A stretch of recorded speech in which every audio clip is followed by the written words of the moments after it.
गांव में भोजी अम्मा नाम की एक वृद्धा रहती थी। वह बहुत ही धार्मिक और सरल स्वभाव की थी। उनका एक बेटा था जिसका विवाह सुनीता नाम की लड़की से हुआ था। सुनीता पढ़ी लिखी और समझदार थी, लेकिन उसे सास के पुराने रीति रिवाज और धार्मिक आस्थाएं समझ में नहीं आती थीं।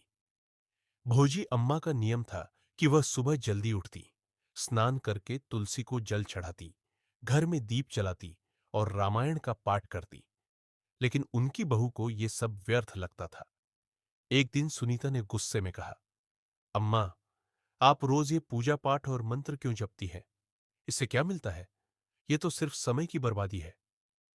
भोजी अम्मा मुस्कुराई और बोली, बेटा, भगवान पर विश्वास रखना जीवन की सबसे बड़ी पूंजी है।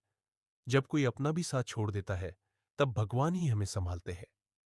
सुनीता ने हंसते हुए कहा, अगर भगवान सच में है, तो क्यों नहीं वे आपकी तकलीफें दूर कर देते?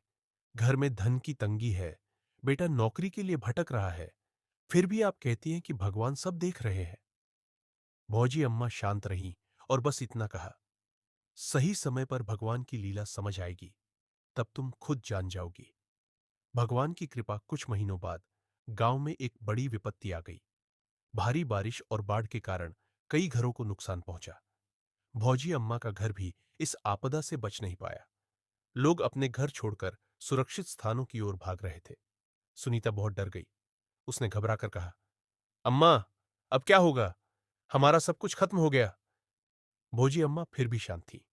उन्होंने कहा, डर मत बेटा, भगवान पर भरोसा रख। तभी गांव के एक अमीर सेठ वहां आया और बोला, अम्मा, आप हमारे घर में आकर रह सकती है। मैंने आपकी सेवा के बदले भगवान से मन्नत मांगी थी और आज मुझे अवसर मिला है। सेठ ने उन्हें अपने घर में रहने की जगह दी और हर तरह की सहायता भी की। भोजी अम्मा और उनका परिवार सुरक्षित रहा। अब सुनीता को एहसास हुआ कि भोजी अम्मा सही कहती थी। भगवान हमेशा अपने भक्तों की रक्षा करते हैं, बस हमें धैर्य रखना चाहिए।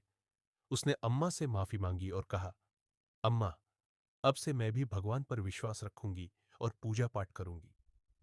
भोजी अम्मा मुस्कुराई और बोली, बस यही तो सच्ची भक्ति है, धैर्य और विश्वास।